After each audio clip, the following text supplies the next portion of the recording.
Baik, assalamualaikum warahmatullahi wabarakatuh.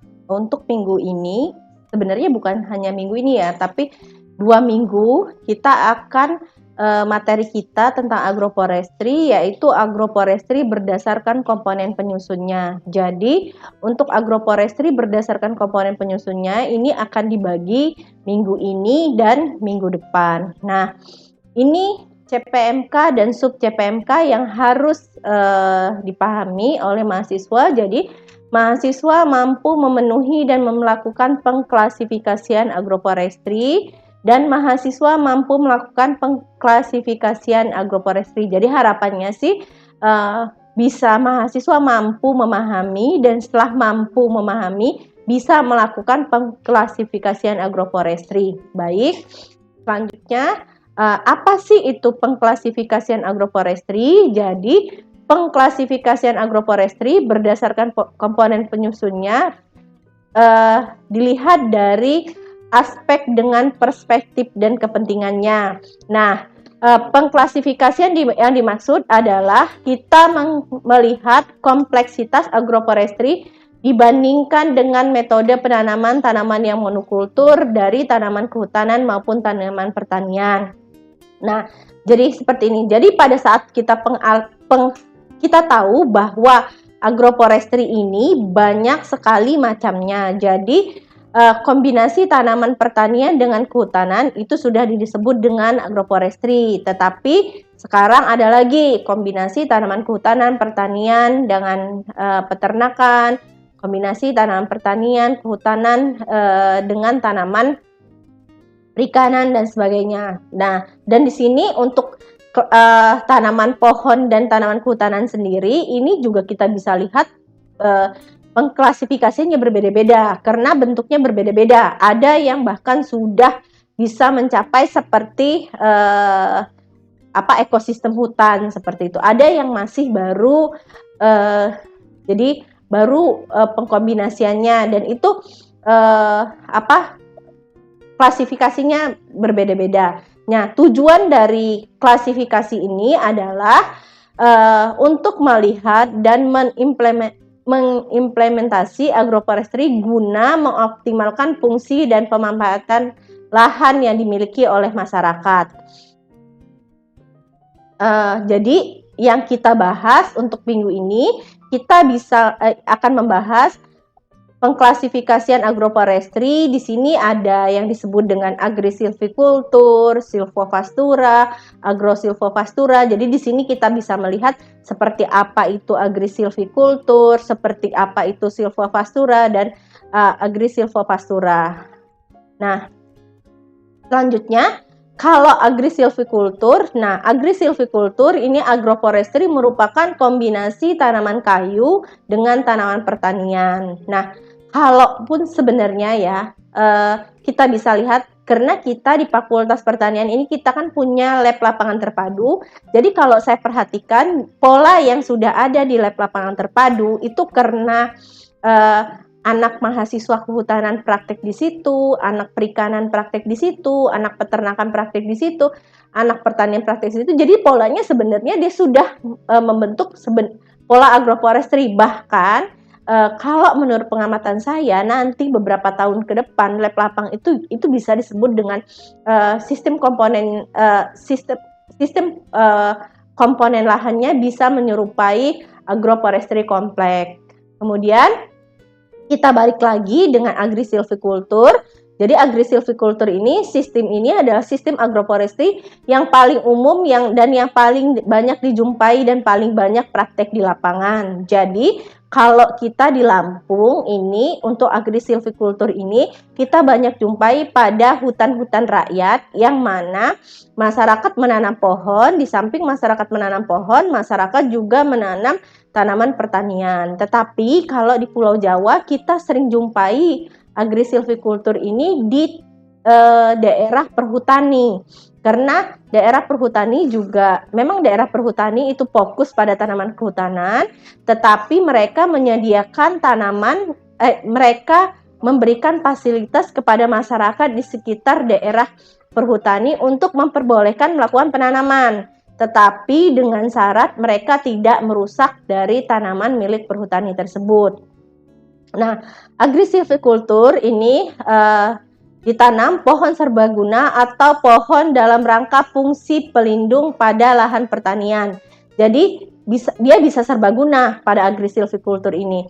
Jadi agrisilvikultur bisa memang kita sengaja kombinasikan tanaman pertanian dengan kehutanan dengan tujuan tertentu. Bisa misalnya tanaman kehutanan atau tanaman pertaniannya kita jadikan sebagai tanaman pagar untuk pembatas lahan dan sebagainya. Nah, untuk agrisilvikultur ini biasanya untuk jarak tanamnya itu kalau yang ada di hutan rakyat itu biasanya menyesuaikan dengan si pemilik lahan. Tetapi kalau yang di perhutani biasanya atau yang sudah dengan perusahaan-perusahaan itu sudah ada peraturan-peraturan bagaimana mereka mengkombinasikan tanaman kehutanan dengan tanaman pertanian. Nah, di sini contohnya misalnya tanaman pertanian sering digunakan sebagai tanaman penutup antar tanaman berkayu dan bergantung dengan tujuan penanaman apakah tanaman pertanian ini dapat dijadikan komoditas utama atau komoditas sampingan, atau sebaliknya tanaman kehutanan yang komoditas utama dan tanaman pertanian itu komoditas sampingan. Itu bisa saja, tinggal di mana kita bisa meletakkan sistem, di mana tempat kita bisa mengaplikasikan sistem agrisilvikultur ini. Contoh yang di lapangan ini yang sering kita jumpai misalnya komponen penyusun tanaman berkayu, misalnya tanaman gamal atau tanaman dadap itu sebagai penaung tanaman kopi. Jadi saya akan bercerita sedikit. Jadi dulu kalau di Lampung ini tanaman kopi itu biasanya ditanam berbarengan dengan tanaman dadap. Karena saya pernah baca tentang buku sejarah masuknya kopi ke Indonesia. Jadi masuknya kopi ke Indonesia itu pada zaman Belanda. Jadi sebelum Belanda menginstruksikan rakyat Indonesia untuk menanam, mereka telah mempelajari dulu, telah memahami dulu gitu. Jadi mereka memberikan instruksi bahwa penanaman kopi itu berbarengan dengan tanaman dadap. Tetapi tanaman dadap tapi semakin kesini kalau kita lihat bahwa tanaman dadap itu tidak ada, dan bahkan sekarang hanya tanaman kopi saja. Nah, dan sistem ini yang terkadang ini juga sebenarnya menjadi masalah karena tanaman kopi ini yang sekarang buahnya kadang-kadang kalau iklim cuacanya bagus, cuacanya mendukung, dia bisa berbuah bagus. Tapi kalau tidak, dia bisa buahnya sangat-sangat jelek gitu. Ini sebenarnya dipengaruhi oleh karena tidak ada peneduh dari tanaman kopi. Karena sebenarnya tanaman kopi ini dia membutuhkan tanaman peneduh seperti itu. Selanjutnya contoh dari tanaman dadap dan tanaman kopi ini bisa juga dikategorikan sebagai agrisilvikultur ya. Untuk karena tanaman gamal atau tanaman dadap ditanam untuk melindungi tanaman kopi. Karena yang saya tahu tanaman kopi itu merupakan jenis tanaman yang semi toleran, tanaman yang membutuhkan penaungan untuk pertumbuhannya sebagai tanaman. Sedangkan tanaman kehutanan ini selain tanaman dadap, karena tanaman dadap ini dia sebenarnya bisa daunnya itu bisa cepat sekali terurai sehingga bisa jadi pupuk hijau. Selain itu dia bisa sebagai konservasi tanah untuk di perkebunan kopi. Jadi seperti itu sebenarnya untuk perkebunan kopi. Selanjutnya agrosilvopastura. Jadi agrosilvopastura yaitu sistem agroforestry yang meliputi komponen kehutanan dengan tanaman berkayu dengan komponen peternakan atau binatang ternak yang disebut dengan sistem silvopastura. Nah, kedua komponen dalam silvopastura ini sering kita jumpai pada ruang atau waktu yang sama. Misalnya penanaman rumput hijau ternak di bawah tegakan pinus, atau yang lebih ekstrim lagi sistem pola pagar hidup atau pohon pakan serbaguna yang digunakan untuk lahan pertanian. Yang biasa misalnya seperti ini. Pengkombinasian tanaman kehutanan dengan tanaman yang bisa dijadikan sebagai pakan ternak. Sistem ini bisa disebut dengan silvopastura. Nah, meskipun seperti ini, banyak pelajar agroforestry yang tetap mengkelompokkan dalam model silvopastura karena interaksi aspek konservasi ekonomi bersifat nyata dan mendapatkan komponen kayu pada manajemen lahan yang sama, seperti itu. Selanjutnya agrosilvopastura ini pengolahan lahan yang memiliki 3 fungsi sekaligus, yaitu sebagai penghasil kayu, penyediaan bahan pangan bagi ternak, juga sebagai tempat pengembalaan atau pemeliharaan ternak. Ketiga fungsi ini bisa memaksimalkan jika dikelola dan dengan luasan yang cukup. Bahkan kalau di Indonesia saya belum banyak yang melihat ya bahwa pengembalaan ternak dibiarkan saja di suatu hamparan, tetapi kalau di luar negeri sudah sering kita melihatnya. Nah, pengkombinasian dalam agrosilvopastura ini dilakukan secara terencana untuk mengoptimalkan fungsi produksi dan jasa. Ini khususnya pada komponen berkayu atau komponen kehutanan. Nah, ini merupakan contoh praktek agrosilvopastura yang ada di luar Jawa maupun yang ada di Pulau Jawa, yaitu berbagai bentuk kebun atau pekarangan. Jadi di kebun di pekarangan ini biasanya ada hewan ternak, bisa ayam, bisa kambing dan sebagainya. Ini atau juga praktek pada kebun hutan. Jadi kebun hutan ini yang awalnya dibangun kebun, tetapi dia sudah menyerupai hutan. Nah, kemudian juga ada kebun desa. Kebun desa ini merupakan sistem parak maninjau ini yang ada di Sumatera Barat atau yang disebut dengan lemboh, dan ini ada di daerah Tembawang di daerah Kalimantan, dan berbagai bentuk kebun pekarangan serta sistem untuk sistem talun di Pulau Jawa. Jadi di Pulau Jawa ini juga ada dengan sistem disebut talun, walaupun kalau kebun di pekarangan di Pulau Jawa mungkin tidak seluas yang ada di Sumatera. Jadi kebun talun, tetapi di situ sudah ada pohon, sudah ada tanaman pertanian, sudah ada peternakan dan sebagainya. Nah, kalau silvopiseri, jadi silvopiseri ini adalah suatu jenis agroforestry yang menerapkan sistem pengolahan lahan yang direncanakan untuk menghasilkan kayu sekaligus berfungsi sebagai tambak ikan. Penerapan silvopasture ini bisa menjadikan tanaman kayu sebagai pelindung kolam atau ikan dari terik matahari.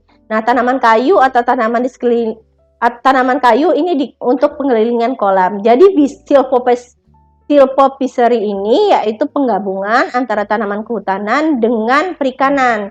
Bisa saja tanaman hutanannya sebagai penaung dari kolam, atau bisa karena ada jenis-jenis daun dari tanaman kehutanan atau buah dari tanaman kehutanan, itu bisa dijadikan sebagai penambah atau pakan dari ikan-ikan yang ada di kolam. Nah, selanjutnya selain 3 komponen ini, yaitu ada apikultur. Jadi apikultur itu yaitu sistem pengolahan lahan yang memfungsikan pohon-pohon yang ditanam sebagai sumber pakan madu. Selain itu, selain memproduksi kayu, juga dapat menghasilkan madu yang memiliki nilai jual yang tinggi. Jadi apikultur ini, kalau kita melihat daerah kawasan hutan itu selain untuk produksi kayu, itu juga untuk produksi madu. Nah, yang baru deket-deket ini, yang pernah saya jumpai, teknik apikultur ini berada tidak jauh dari kita. Jadi berada di daerah Kabupaten Pringsewu, di Kecamatan Gadingrejo. Itu ada suatu masyarakat yang memiliki ternak budidaya madu, dan ternak budidaya madu itu dilakukan di lahan hutan, seperti lahan hutan rakyat milik mereka ya. Dan dan pekarangan-pekarangan di belakang rumah milik mereka.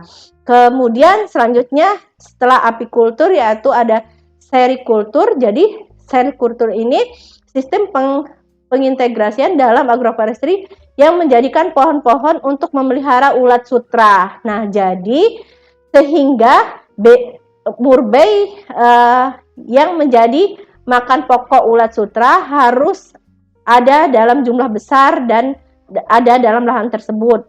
Sistem ini hanya menjadikan tanaman murbei sebagai pakan ulat sutra saja, tanpa ada manfaat untuk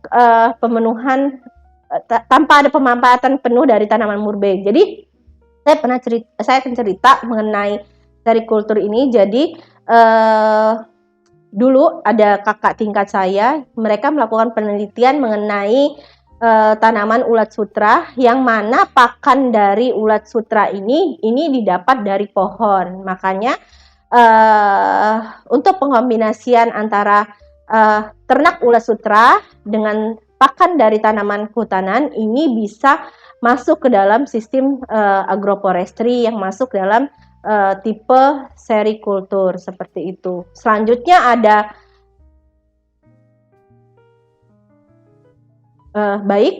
ini merupakan bagian referensi yang digunakan untuk materi agroforestry.